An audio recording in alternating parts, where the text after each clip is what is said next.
Overall గా 2-3 developments ఇవాళ మన బ్రీఫింగ్ జరిగింది.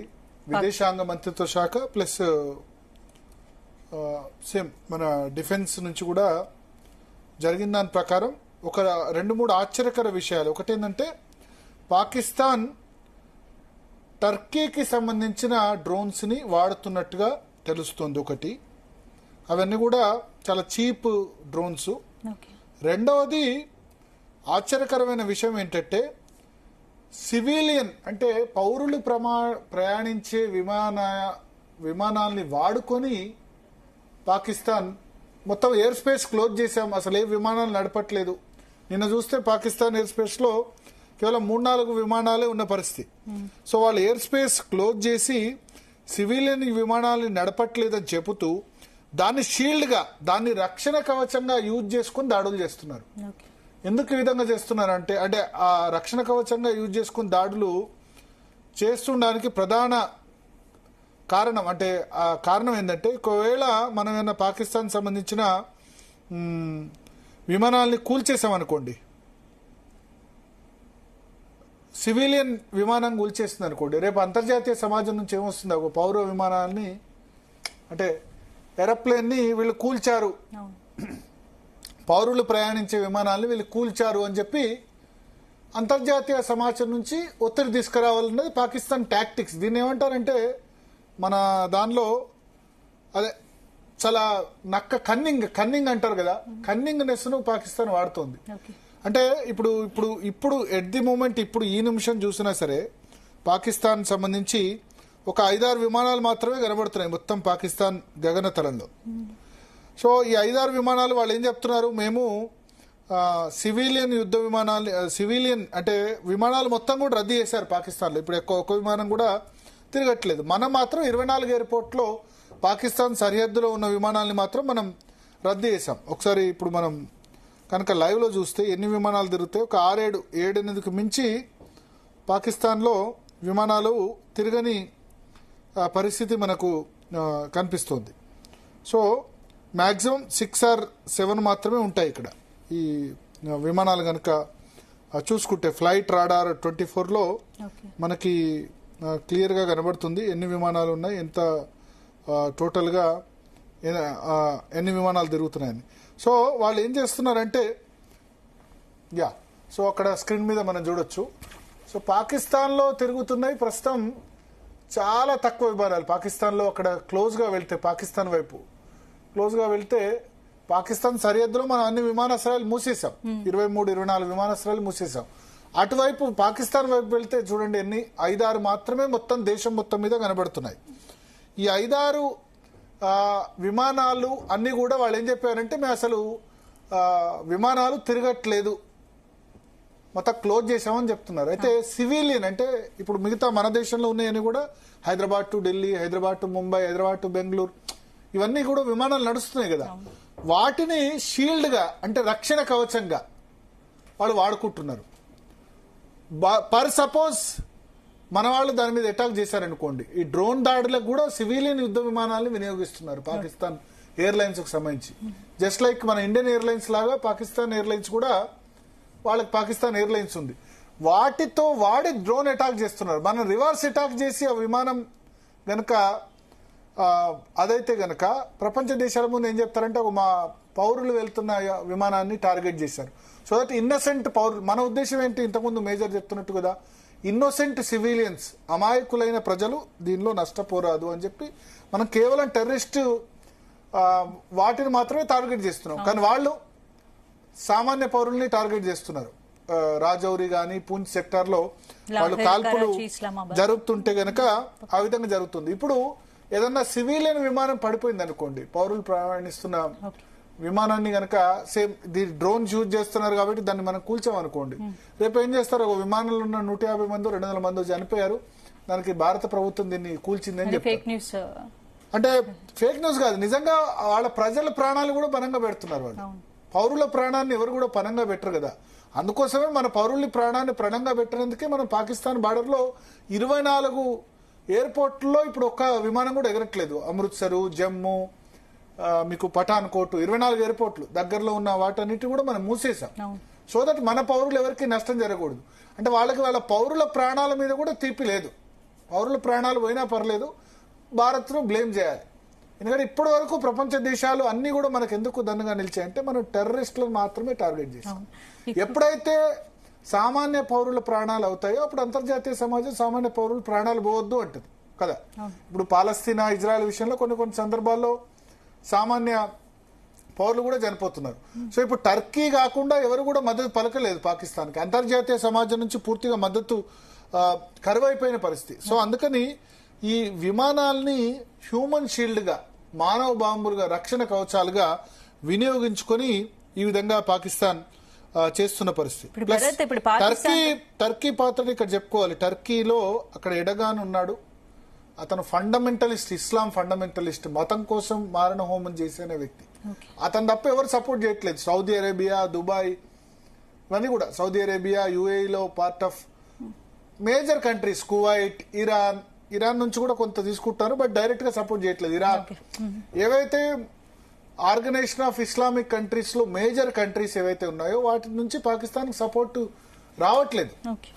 ఒక టర్కీ మాత్రమే సపోర్ట్ చేస్తుంది. మలేషియా ఇవన్నీ కూడా సపోర్ట్ చేసేవి గతంలో, కానీ అవన్నీ కూడా టెర్రరిజం ఎంకరేజ్ చేస్తున్నారని చుప్చాప్ అయిపోయిన పరిస్థితి. ఒకవేళ టర్కీలో మాత్రమే, టర్కీలో అన్ని రాజకీయ పార్టీలు కాదు, ఇప్పుడున్న అధినేత ఎడగాని అతను మాత్రం పూర్తిగా ఫండమెంటలిజం. ఎందుకంటే టర్కీ ఆసియా యూరోప్ మధ్యలో ఉంటుంది. కొంత Europe culture mixed, Asia culture mixed. So Turkey కొంత ప్రోగ్రెసివ్ కంట్రీ కాస్త మళ్ళీ ఇవాళ మతోన్మాద ఛాయలకి వస్తున్న పరిస్థితి. ఇస్లాం షరియా లాయను చాలా స్ట్రిక్ట్ గా అమలు చేయాలని అక్కడ అధినేత ఎడగాన్ చెప్తున్న పరిస్థితి. సో టర్కీ చాలా కీలకం. టర్కీని మనకు ఒక విధంగా పాకిస్తాన్ కి ఆయన చెప్పినట్టు ఇండైరెక్ట్ గా సాయం చేస్తుంది. సో టర్కీని కూడా గట్టిగా సమర్థంగా మనం ఎదుర్కోవాల్సిన సమయం ఆసన్నమైంది. టర్కీని కూడా ఎక్స్పోజ్ చేయాల్సిన అవకాశం అయితే ఖచ్చితంగా కనబడుతుంది. భారత్ ఇప్పుడు పాకిస్తాన్ లో లాహోర్, కరాచీ, ఇస్లామాబాద్ లను భారత్ నేరుగా టార్గెట్ చేసింది కాబట్టి ఇప్పుడు పాకిస్తాన్ పై భారత్ ఆర్మీ నెక్స్ట్ ఏం చేయబోతోంది? అంటే నెక్స్ట్ సంబంధించి ఫ్యూచర్ అంటే ఒకటి మన వాళ్ళు కూడా ఏం చెప్పారంటే డిఫెన్స్ మూవ్మెంట్స్ కానీ లేకపోతే నెక్స్ట్ జరగబోయేది కొంత రిస్ట్రెయిన్ పాటించాలి మీడియా అని చెప్పారు. సో ఇప్పుడు జరుగుతుందైతే పఠాన్కోట్ లో, ఆనందపూర్ సాహిబ్ లో, పంజాబ్ లో ఇవన్నీ చోట బ్లాక్అవుట్ ప్రకటించారు. ఇది రొటీన్ అని చెప్తున్నారు. రాత్రి కొంత దీపాలు మూసేయండి అని చెప్తున్నారు. పంజాబ్ లోని బటియా, సాంబా ఏరియా, జమ్మూలోని సాంబా ఏరియాలో కూడా, అమృత్సర్ లో కూడా బ్లాక్అవుట్ ప్రకటించారు. Because it's a precautionary measure గా చెప్తున్నారు. పాకిస్తాన్ అయితే ఉరీ సెక్టార్ లోనే కాకుండా కుప్వారాలో కూడా ఇప్పుడు కాల్పుల విరమణ ఒప్పందాన్ని ఉల్లంఘిస్తున్న పరిస్థితి మనకు కనిపిస్తోంది. సో ఓవరాల్ గా ఇవాళ మన వాళ్ళు ఇచ్చిన బ్రీఫింగ్ మేరకు అయితే పాకిస్తాన్ చాలా కన్నింగ్ టాక్టిక్స్, ఆ దేశమే కన్నింగ్ దేశం. అంటే డైరెక్ట్ గా ఎదుర్కోలేదు. ఆత్మాహుతి దాడులు లేకపోతే చీప్ డ్రోన్స్ ఇవన్నీ తీసుకొచ్చి ఇప్పటికే S-400 దెబ్బకు పాక్ కకావికలమైందని చెప్పొచ్చు. ఇప్పుడు మరోవైపు భారత్ ఒక్క రాత్రితో చేసిన విధ్వంసంతో పాక్ అయితే ఇప్పటివరకు తీవ్రంగా నష్టం జరిగిందని వినిపిస్తోంది. మరి ఈ యుద్ధం అంటే నష్టం, మౌలానా మసూద్ అజార్ సోదరుడు చనిపోయాడు, అతని ఫ్యామిలీ మెంబర్ చనిపోయారు. చనిపోతే దానిలో అంత్యక్రియల్లో పాకిస్తాన్ ఆర్మీ పాల్గొన్నారు. ఇంకా ఓపెన్ గా ఏముంది, టెర్రరిస్టుల అంత్యక్రియల్లో ఆర్మీ పాల్గొన్న తర్వాత ఆ పాకిస్తాన్ ఆర్మీ టెర్రరిస్ట్ ఆర్మీ. ఆయన ఇంతకుముందు చెప్పినట్టు పాకిస్తాన్ ఆర్మీ ఒక ప్రొఫెషనలిజం తో ఉండే ఆర్మీ కాదు. వాళ్ళు ఏంటంటే టెర్రరిస్టులకు, ఉగ్రవాదులకు ట్రైనింగ్ చేయడమే వాళ్ళకి లక్ష్యంగా చెప్పిన పరిస్థితి. అయితే ఒకటి, ఇప్పుడు హఫీజ్ సయీద్ అయినా, దావూద్ ఇబ్రాహీం అయినా, మౌలానా మసూద్ అజార్ అయినా వాళ్ళు కూడా భయపడి బంకర్లో దాక్కోవాల్సిన పరిస్థితి. మనం ఎక్కడ దాడి చేస్తామో అని చెప్పి చేయాల్సిన పరిస్థితి.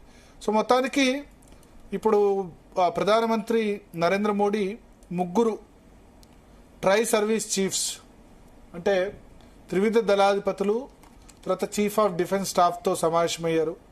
ఆ తర్వాత వార్ వెటరన్స్, గతంలో ఆర్మ్డ్ ఫోర్సెస్ లో పాల్గొన్న రిటైర్ అయి ఉన్న మేజర్స్, జనరల్స్, మాజీ ఆర్మీ చీఫ్లు, మాజీ నావీ చీఫ్లు, ఎయిర్ చీఫ్లు వాళ్ళందరితో సమావేశమై అభిప్రాయాలు తెలుసుకున్నారు.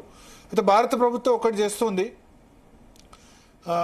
ముఖ్యంగా హెల్త్ మినిస్ట్రీ అన్ని ఫార్మా కంపెనీల్ని, తర్వాత వాటన్నిటి అవసరమైన మందులు రెడీ ఉంచండి, స్టాక్ రెడీ ఉంచండి.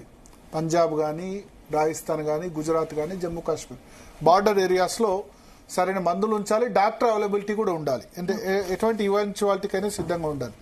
తర్వాత నిర్మలా సీతారామన్ కూడా బ్యాంక్స్తో సమావేశమై సైబర్ సెక్యూరిటీ పరంగా పాకిస్తాన్ సైబర్ అటాక్ దిగే అవకాశం ఉంది కాబట్టి సైబర్ సెక్యూరిటీ పరంగా అలర్ట్గా ఉండమని చెప్పారు. అట్లాగే కార్గిల్లో ఇప్పుడు కంప్లీట్గా బ్లాక్అవుట్ కూడా చేస్తున్నట్టుగా తెలుస్తుంది. సో మొత్తానికి ఓవరాల్గా చూసుకుంటే కనుక ఇన్ని రోజులైనా సరే పాకిస్తాన్ దాదాపు ఒంటరి అయిపోతున్న పరిస్థితి. ప్రపంచ దేశాల ముందు ఇంకా వాళ్ళు ఒంటరి అయిపోతున్న, ఇప్పటికే పాక్ ఎంపీలు వాళ్ళ పార్లమెంట్ లేడిస్తున్నారు కదా, పాక్ నేతలు వాళ్ళ ఓటమిని అదే తిడుతున్నారు, ఏమైపోయాడు మా ప్రధాని, ఏమైపోయాడు, మనం మిసైల్ వాళ్ళ భారత ప్రభుత్వం అటాక్ చేస్తుంటే మనం ఎందుకు చేయట్లేదు. అయితే 3 వాదనలు వినిపించారు, డిఫరెంట్ వాదనలు.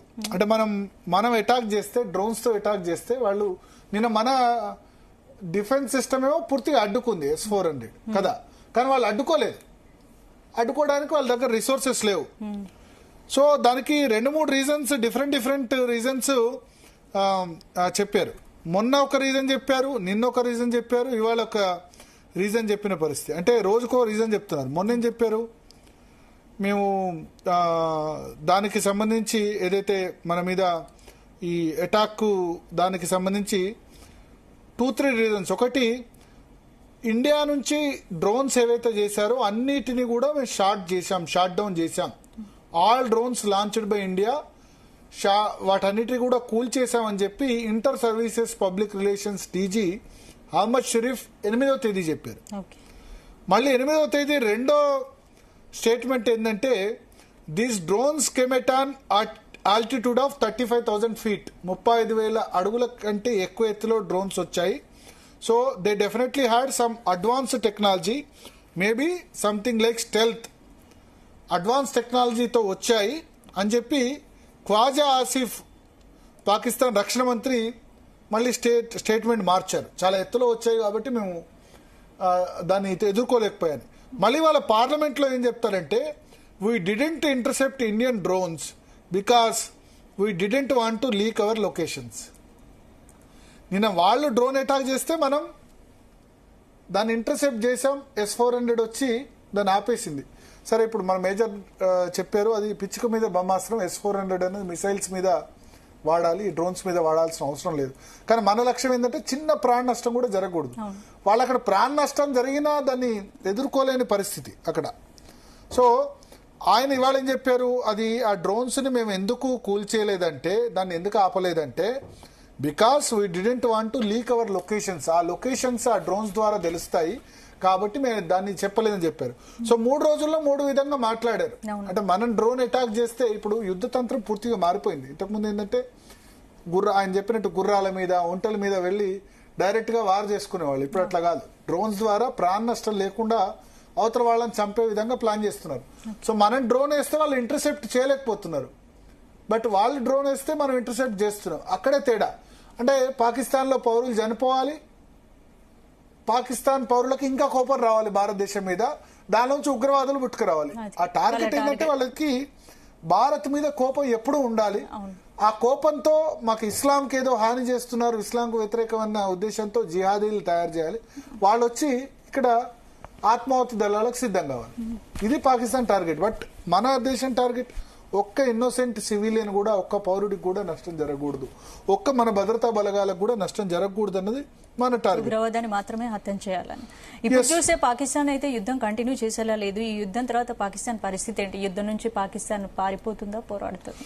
అంటే ఒకటి, పాకిస్తాన్ ఆల్రెడీ బిచ్చం ఎత్తుకుంటుంది, ఇంకా యుద్ధం పేరు చెప్పి ఇంకా బిచ్చం ఎత్తుకుంటుంది. ఆయన చెప్పారు కదా, అక్కడ ఇస్లామిక్ కంట్రీస్ లో మేము ఈ ఇస్లాంకు అనుగుణంగా పోరాడుతున్నాం కాబట్టి మాకు డబ్బులు ఇవ్వండి అని మిగతా దేశాలని వాళ్ళు ఫండింగ్ అడుక్కోవడం. టర్కీ లాంటి కంట్రీస్, లేదా చైనాకి ఏంటంటే పాకిస్తాన్తో తలకాయ నొప్పి ఒకటి పోయింది అనుకోండి, మనకు నెక్స్ట్ టార్గెట్ మనం చైనానే చేస్తాం కదా, అందుకని వాళ్ళు కూడా భయపడుతూ ఉంటారు. వాళ్ళు they will also think in different line. So China indirect గా అయినా సపోర్ట్ ఇస్తుంది, చైనా అయినా టర్కీ అయినా ఇండైరెక్ట్ సపోర్ట్ ఇస్తుంది. బట్ డెఫినెట్ గా యుద్ధాన్ని పూర్తి స్థాయిలో సొంతంగా ఎదుర్కొనే దమ్ అయితే ఖచ్చితంగా లేదు.